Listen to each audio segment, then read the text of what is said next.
Bientôt à 11 000 dollars. En effet, selon l'un des analystes de Bloomberg Intelligence, le Bitcoin pourrait revenir en direction des 11 000 dollars, ce qui représenterait une nouvelle perte de 60%.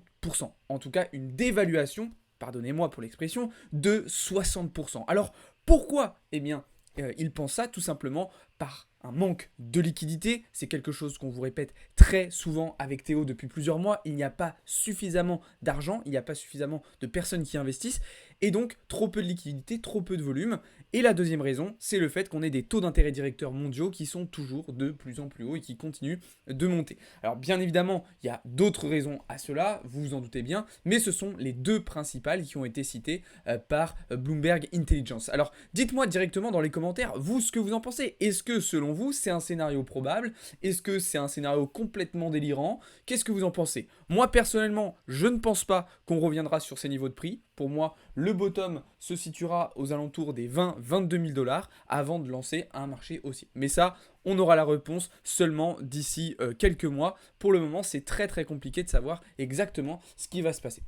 Bref, on reviendra sur cette partie-là un petit peu plus tard dans le live et dans la vidéo. Bienvenue à tous les amis, j'espère que vous allez bien. Installez-vous tranquillement. On se retrouve donc ce soir comme tous les dimanches pour le débrief hebdo de la semaine et puis pour préparer la semaine qui arrive qui va être elle aussi très très importante. Donc voilà, juste avant de commencer comme d'habitude, n'hésitez pas à vous abonner si ce n'est pas déjà fait, à partager, à liker, à commenter et surtout à nous rejoindre sur le serveur Discord les amis, vous avez le lien dans la bio et dans la description.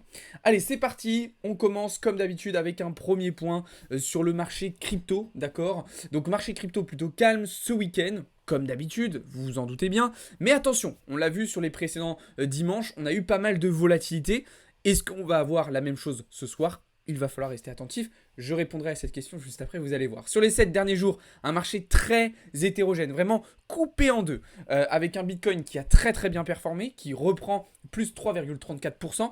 Par contre, Ethereum en grosse difficulté, on en a beaucoup parlé tout au long de la semaine, qui lui repère 2,3% quasiment. Et même chose du côté des alts, ça a été très très hétérogène. On a vu le Solana, Avax, XMR ou encore Matic qui ont réalisé de très très bonnes performances. Et à l'inverse, le Link, Lido, MKR ou encore Atom qui ont été davantage en difficulté. D'accord? Alors ça a été une semaine intéressante en termes de volume, en termes d'intensité. Il y a eu quand même des choses intéressantes sur le marché crypto et notamment sur Bitcoin sur lequel on s'est vraiment concentré. Et en plus on a eu une très très bonne lecture. D'accord? Autant le mois de septembre avait été plutôt compliqué, autant le mois d'octobre commence bien. Je vous l'ai montré un petit peu sur Twitter, je vous l'ai teasé. On y reviendra tout à l'heure en regardant les résultats de la semaine. Du coup, très bonne lecture. Moi, ce que j'attends désormais, c'est vraiment qu'on ait un Bitcoin qui revienne chercher enfin les 28 700 dollars. Pour moi, ça va être vraiment très important de venir taper cette résistance. Pourquoi pas de prendre un petit peu de liquidité au-dessus avant d'entamer ensuite une vraie leg baissière en direction des 20-22 000 dollars. De toute façon, vous savez, ce sont les targets qu'on a identifiés depuis un moment maintenant. Donc voilà le scénario auquel je m'attends sur Bitcoin. Donc les positions en cours ont été sécurisées, d'accord? On a pris nos profits, on a remonté les stop loss ABE. Là, évidemment, pas forcément d'autres prises de position à court terme pour le moment. On va patienter, on va observer et on prendra des décisions à partir probablement de demain après-midi, d'accord? Donc pas d'overtrade, pas de surexposition au marché, ça ne sert à rien. Mais on reste de toute façon dans les biais qu'on a identifiés depuis plusieurs jours, voire même depuis plusieurs semaines maintenant. D'accord? Donc voilà ce que je pouvais dire déjà pour le moment sur Bitcoin, les amis. Dites-moi aussi ce que vous en pensez. Est-ce que pour vous c'est un scénario qui est envisageable? Est-ce que c'est le scénario que vous avez prévu? Ou est-ce que pas du tout, vous considérez qu'on va partir sur toute autre chose? Alors évidemment, ce qui va être important à prendre en compte aussi, c'est le comportement de l'open interest, des funding rates ainsi que des CVD spot. Alors là, ce qui est intéressant... c'est que contrairement aux autres dimanches, on n'a pas cette grosse hausse de l'open interest qu'on avait pu observer dans la journée des dimanches précédents. Là, on a un open interest qui est resté un petit peu plus calme. Alors, ça a bougé un petit peu quand même sur la journée, vous voyez, mais c'est resté quand même beaucoup plus calme, sauf du coup sur la deuxième partie de la journée où effectivement on a eu une petite hausse de l'open interest alors que le prix est descendu. Alors attention à cette petite divergence. À noter aussi que on a des funding rates qui sont passés dans le négatif, qui sont en train de passer dans le négatif. Donc potentiellement, ça veut dire qu'on a des shorts qui sont en train d'être ouverts sur le marché. Et donc potentiellement, on pourrait donc continuer de monter pour venir liquider justement toutes ces positions short qui sont en train de s'ouvrir actuellement. Là où par contre il va falloir être prudent, c'est que du côté de spot, on est clairement repassé sur des volumes vendeurs beaucoup plus importants que les volumes acheteurs. Donc évidemment cela aura son importance et une incidence sur le cours. Voilà, du côté de l'order book, on est à peu près toujours dans la même situation avec des ordres un petit peu partout des deux côtés, même si le mouvement effectivement de vendredi nous a permis quand même de récupérer beaucoup de liquidités et beaucoup d'ordres. D'ailleurs c'est ce qu'on voit sur les maps de liquidation. Voilà, on a fait quand même un sacré gros nettoyage avec le mouvement de vendredi. D'ailleurs du coup les maps de liquidation, voilà ce qu'elles donnent. Donc ça c'est celle de cet après-midi. On voit encore des deux côtés beaucoup de liquidités à revenir chercher. Idéalement, et là du coup je vous donne un petit peu mon scénario, ça serait en fait qu'on vienne rechercher un petit peu cette liquidité et ensuite repartir vers le haut. Pour moi il faut qu'on aille encore un petit peu plus bas. On voit que ce mouvement là a déjà permis justement de récupérer un petit peu de liquidité, comme on le voit, d'accord, en direction des 27 600 $. Pour moi il aurait été intéressant d'aller un petit peu plus bas, donc là, c'est potentiellement ce qui est en train de se passer. Et derrière, d'engranger une nouvelle leg haussière pour aller chercher donc l'objectif des 28 700 $. Donc voilà ce que je pouvais vous dire sur Bitcoin. On va reparler un petit peu de Bitcoin plus tard dans la vidéo, vous allez comprendre pourquoi. Surtout on fera un lien évidemment avec notamment le cours du dollar. Donc voilà, encore une fois, si vous avez des questions, ne vous inquiétez pas, j'y répondrai en deuxième partie de live. Donc n'hésitez pas à les poser et à participer dans le chat. On va désormais pouvoir se tourner du côté d'Ethereum et puis ensuite on va faire un petit point sur les alts sur lesquels on a réalisé de très très belles performances. Alors Ether c'est simple, je vous le disais en début de live, voilà. Ether, il sous-performe clairement BTC. On a pu observer justement cette semaine un nouveau rebond de la dominance du Bitcoin. Ether qui est trop faible pour le moment et que j'attends toujours en direction des 1550 $. D'accord? Donc je suis toujours là-dedans. Pas de nouvelles prises de position, pas d'autres scénarios pour le moment. On verra ce qu'on fera lorsqu'on aura atteint les targets justement fixés en direction des 1550 $. Alors par contre du côté altcoin, il y a eu beaucoup de choses intéressantes et beaucoup de très belles prises de position cette semaine. On commence ici avec ADA, d'ailleurs qui a très très bien réagi sur notre prix d'entrée. Je vous invite, si vous êtes positionné sur ce trade, à sécuriser votre prise de position avec une prise de profit partiel et un SLABE. Exactement la même chose sur le FTM qui a parfaitement réagi sur notre prix d'entrée. C'est le cas aussi sur le WOO, même si on s'est fait une petite frayeur vendredi dans la soirée, on a évité le stop loss et puis là on repart dans la bonne direction, toujours avec le même objectif en target. Ensuite on a eu le Tomo, où là on a fait vraiment un très bon coup sur le Tomo avec une double entry comme vous le voyez qui se passe merveilleusement bien. Donc là pour la deuxième entrée, si vous le souhaitez, vous pouvez déjà TP et remonter votre stop loss ABE, d'accord, ça permettra de sécuriser votre position. Là après c'est vraiment en fonction de votre risk management, pas d'obligation de ce côté-là. Ensuite, on a eu le TRX aussi, où on a eu un très beau trade. Donc là, évidemment, il y a eu une prise de profit partiel qui a été effectuée en milieu de trade, donc vendredi en fin de matinée. Et enfin, le STMX, du coup, qui lui aussi se dirige en direction de ses targets, même s'il y a eu une belle reprise haussière sur la fin de semaine. Il va falloir rester attentif. Évidemment, il n'y a pas eu que des gains, notamment l'une des pertes principales de la semaine a été sur XRP d'ailleurs, sur lequel j'ai voulu me positionner, mais malheureusement pas assez de volume et d'intensité dans le marché, dans la continuité de la news, excusez-moi, et du coup on a un prix qui on a un cours qui s'est un petit peu calmé, qui s'est un petit peu estompé et du coup qui est redescendu. Donc voilà, prise de position un petit peu trop hâtive, un petit peu trop précipitée. Elle était évitable cette perte, elle était évitable, mais ça fait partie du jeu et c'est comme ça aussi qu'on continue de progresser et ça nous permet de faire des petits rappels à l'ordre. Donc vous l'avez vu quand même des très belles performances sur le marché crypto et notamment sur les altcoins. Donc bien évidemment je reviendrai sur les résultats de la semaine de manière détaillée un petit peu plus tard dans le live et on va donc désormais pouvoir se tourner du côté des marchés financiers traditionnels sur lesquels on va évidemment avoir beaucoup de choses à dire aujourd'hui, et notamment au vu de ce qui se passe actuellement, pas très loin de chez nous, même si ça fait un petit bout quand même, entre l'Israël et la Palestine. Alors pourquoi je vous parle de ce conflit? Oui, je sais, vous en avez peut-être marre d'entendre des mauvaises nouvelles, mais malheureusement, le monde est cruel. Alors pourquoi je vous parle du conflit entre Israël et la Palestine? Vous savez que là, depuis quelques jours, les hostilités sont reparties de plus belle, et malheureusement, y a des morts, enfin, c'est très triste ce qui se passe, et je compatis à toutes les personnes qui subissent eh bien, des choses terribles à cause de ce conflit, mais on n'est pas là pour parler de ça, ni pour prendre parti, pas du tout. C'est pour vous dire que ce genre de conflit géopolitique sur les marchés, il va y avoir un impact, en fait, si vous voulez. Ça va créer énormément de tensions sur les marchés, énormément d'incertitudes, et ça, les marchés détestent ça. Les marchés détestent ça, détestent l'incertitude. Rappelez-vous ce qui s'était passé au début du conflit, par exemple, pour ceux qui, plus récemment, entre la Russie et l'Ukraine. Okay, je pourrais vous citer d'autres exemples beaucoup plus anciens, mais c'est pour que là, on prenne un exemple assez proche de nous. Rappelez-vous ce qui s'était passé. Alors, il va falloir être très très très prudent à comment vont se comporter les marchés demain, dès l'ouverture de Londres, et évidemment à l'ouverture de Wall Street. Évidemment, moi du coup, l'actif principal vers lequel je vais me tourner, et d'ailleurs Mathéo vous l'a très très bien dit dans le serveur Discord aujourd'hui, c'est l'or. Pourquoi? Parce que l'or c'est la monnaie refuge, c'est la valeur refuge par excellence, et donc potentiellement, on pourrait avoir une belle reprise haussière de l'or. Malheureusement, moi, ce qui m'embête un petit peu, c'est qu'on n'est pas venu chercher ce support technique entre 1800 et 1810. On a fait une toute petite mèche sur les 1810, mais c'est trop peu pour moi. J'aurais aimé en voir plus. Alors, bien évidemment, je vais quand même prendre une petite position à l'achat. Parce que, il y a ce contexte géopolitique qui m'encourage plutôt à être haussier sur l'or, sachant que on pourrait aussi continuer de voir le dollar chuter en direction de sa structure des 105, entre 105.6 et 105.7.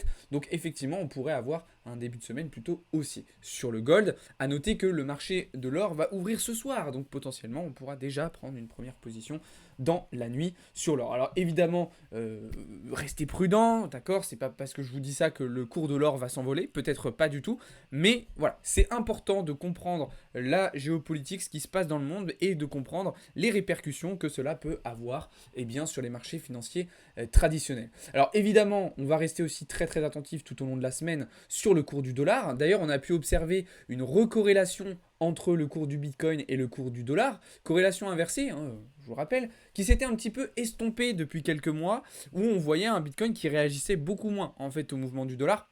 Ça s'est quand même pas mal renforcé sur cette semaine, donc évidemment il va falloir rester très attentif à cela.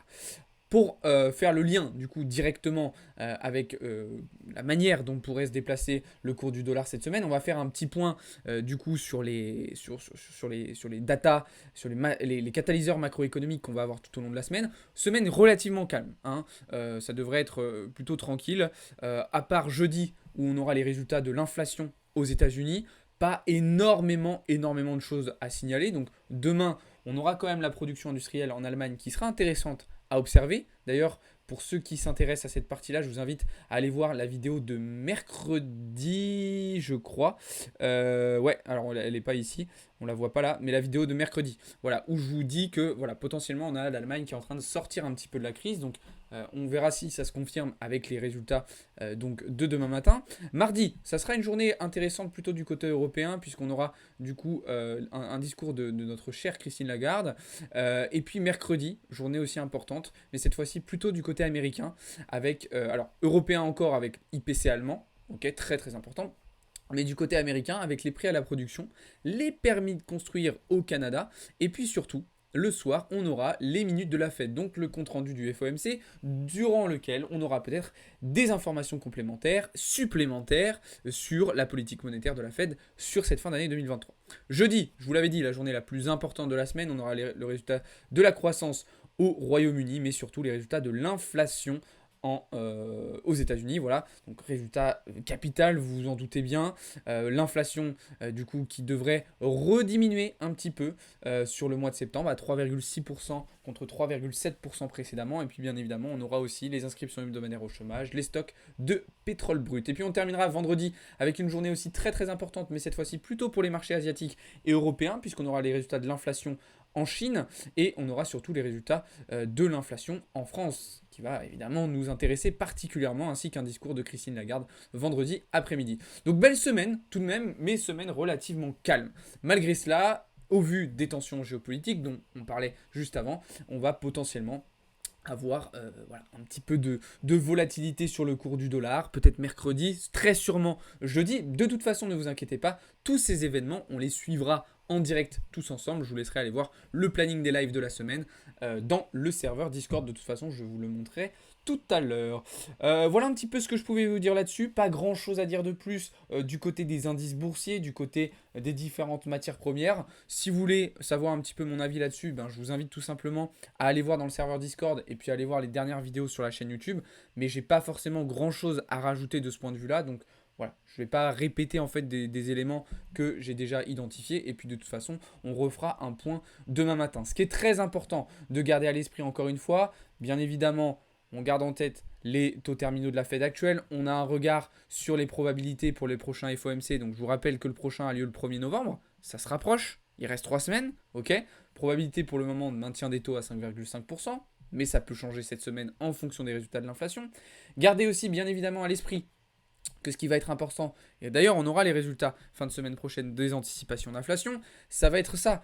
Comment les marchés vont pricer, vont anticiper l'année 2024. Comment ils perçoivent cette année 2024. On en a parlé d'ailleurs cette semaine où on voyait qu'il y avait une partie des acteurs économiques américains qui prévoyaient une récession. Est-ce que ça sera le cas? On ne sait pas. En tout cas, toujours est-il que pour le moment, ce qu'on sait, c'est que les marchés price des taux d'intérêt, par exemple pour le mois de juin 2024, encore au-dessus de 5%. Donc un pivot de la Fed qui ne pourrait arriver qu'à partir du mois de septembre, voire même du mois de décembre 2024. Donc on n'est clairement pas au bout de nos peines, les amis. On va revenir quand même sur une matière première. Vous allez me dire, Alex, tu avais dit que tu n'allais pas te répéter. Oui, je ne vais pas me répéter, mais c'est quand même important. C'est quand même important parce que c'est une bonne nouvelle. Ça, c'est une bonne nouvelle. Le pétrole qui perd de la valeur, le pétrole qui décroît un petit peu enfin après des semaines et des semaines de hausse, on repasse sous des niveaux un peu plus corrects, sous les 83-84 $. Pourquoi? Eh bien, tout simplement parce que les États-Unis sont trop forts. Les États-Unis sont trop forts et la Russie et l'Arabie Saoudite ne font pas le poids malgré qu'elles aient stoppé leur production jusqu'au mois de décembre. L'OPEP et les États-Unis ont dit clairement nous on relance la production une deuxième fois consécutivement. Hop, le prix est reparti un petit peu plus bas. Et puis à noter, de manière assez étonnante aussi, je vous en ai déjà parlé, mais la décorrélation entre le pétrole, le cours du pétrole, et les taux à 10 ans aux États-Unis qui se sont totalement décorrélés, alors qu'ils étaient justement corrélés jusqu'à maintenant, et que justement les taux 10 ans aux États-Unis, qui ne cessent encore et encore de monter et qui s'approchent dangereusement des 5%, eh bien emmenaient avec eux le pétrole. Donc là encore, la géopolitique, vous voyez, a toute son importance dans la compréhension des marchés. Voilà un petit peu ce que je pouvais vous dire là-dessus. On va terminer donc avec les résultats de la semaine et puis on reviendra juste après sur ce que je vous ai montré en tout début de vidéo sur le scénario d'un Bitcoin à 11 000 $. Alors cette semaine, ça a été une très très bonne semaine. Comme je vous l'avais dit, voilà, le mois d'octobre commence bien. On fait beaucoup mieux que ce qui a été sur le mois de septembre. Donc là, full vert cette semaine, sauf sur le copy trading du coup qui est en stand-by depuis lundi. Du coup, il n'y a pas eu de prise de position. Mais du coup, sinon, de très très très très bons résultats. Donc je vous invite à aller voir tout ça. Je vous rappelle aussi que la semaine dernière, je vous ai fait un point complet sur tous mes track records. Donc vous pouvez aller voir un petit peu toutes mes performances sur les 3 derniers mois et puis sur les 3 autres derniers mois, enfin sur les 6 derniers mois. Bref, vous avez tous mes track records, toutes mes performances, tout est détaillé, expliqué, partagé dans le serveur Discord toutes les fins de semaine et tous les mois. Donc voilà, petit point rapidement, je vous embête pas longtemps, sur le planning, d'accord, planning des lives de la semaine prochaine. Donc une belle semaine avec pas mal de lives, soyez présents pour ne rien louper, vous abonnez, vous partagez, vous likez, vous commentez et surtout vous rejoignez le serveur Discord. Et puis donc bien évidemment, voilà, comme promis, on revient sur ce que je vous disais au début de ce live, au début de cette vidéo, mais est-ce que le Bitcoin va revenir à 11 000 $? Est-ce que le Bitcoin va revenir à 11 000 $? Je vous ai dit, moi perso, je ne pense pas. D'accord? Pour moi, on aura un bottom à 22 000 $. Je ne le vois pas forcément aller plus bas, mais attention, la situation peut très très vite changer. Il y a beaucoup de choses qui peuvent se passer sur cette fin d'année 2023. Donc ne crions pas victoire trop vite. Et dites-moi ce que vous en pensez dans les commentaires. Pour ceux qui étaient sur YouTube, merci beaucoup d'avoir regardé cette vidéo. Pour ceux qui sont sur les lives, ne bougez pas d'un poil. Je vais répondre à toutes vos questions d'ici un petit instant. Et puis pour ceux qui étaient sur YouTube, voilà, encore merci beaucoup. Passez une très très bonne soirée. On se retrouve demain matin. Ciao tout le monde. C'était Alex pour Blockchain Capital.